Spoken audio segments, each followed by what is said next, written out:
All right, students. You have two additional stuff to do as it relates to the SBA, right?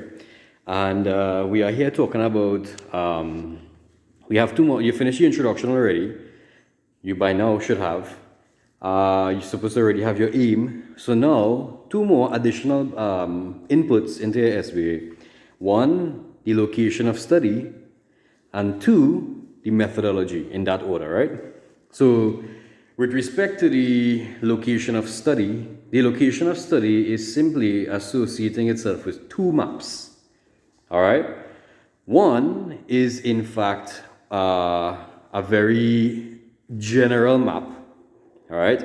And the second map is actually a very, very specific map. Okay?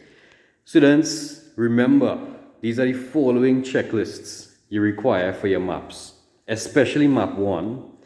Let us begin with map 1. Map 1, you must have a title. All right? You must have your north arrow. You must have a key. All right? You must have a proper scale. This means you cannot draw it freehand. Okay? You will lose marks for that. You must have a scale. All right? You need to have a border. Okay? And in that map, you are simply going to use symbols, right, to represent the location of the study area. All right? You can include other additional stuff or whatever the case may be. However, focus on the general location of the study area. And I'm actually going to show you an example. All right? I'm going to show you a little example here. Now, I'm not too sure if you can't see it properly in the video. I will actually post this up on the an example, that is, not the exact thing you're supposed to do. I will post it up in the classwork so you'll be able to see it.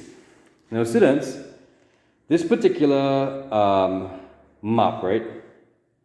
Now, it will look inverted on the screen, but this particular map here is a map of Trinidad. As you can see, he has the title on top. He has a very specific border right around the page. All right? There is, in fact, a scale.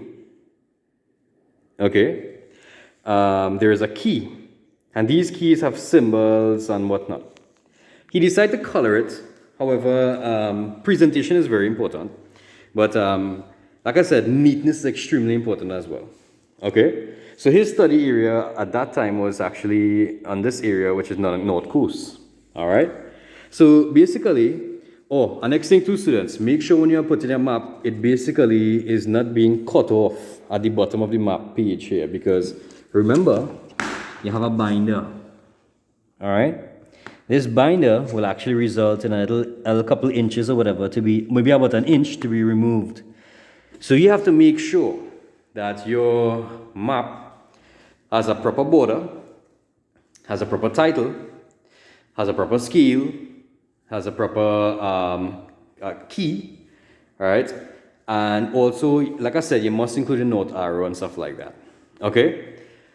Now, with regards to the title, right, I always recommend students to distinguish whether it is map 1 or map 2. For instance, you could say, can I sweat in here? Sorry about that. You could say map 1 is a map. Map 1 shows the general outline of the study area. And put in brackets what the study area is. Okay?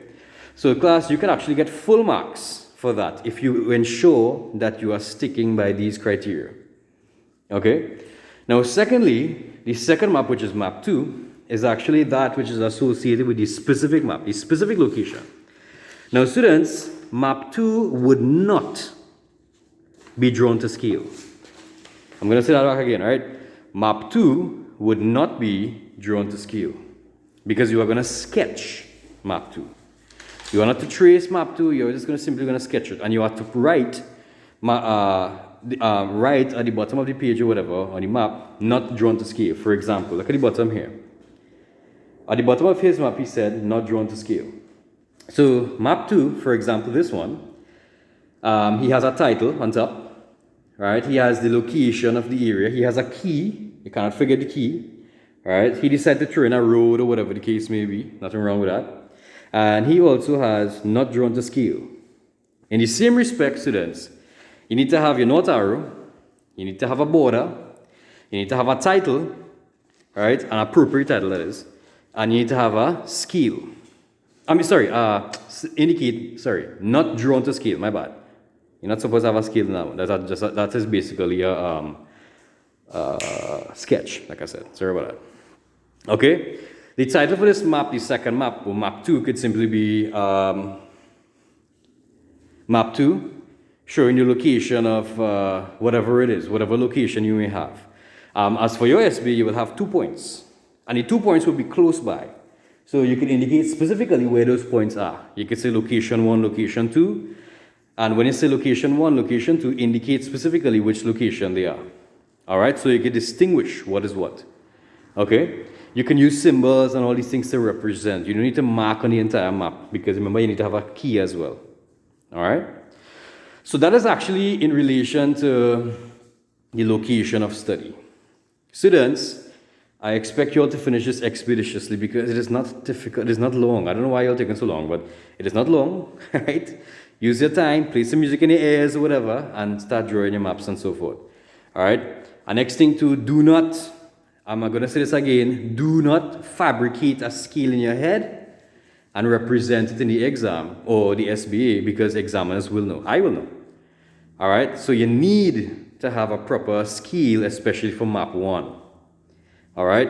If you are getting difficulty, open your atlas. All right? Open an atlas and you will see exactly how maps look like as it relates to key, as it relates to the symbols, as it relates to the actual representation. Okay?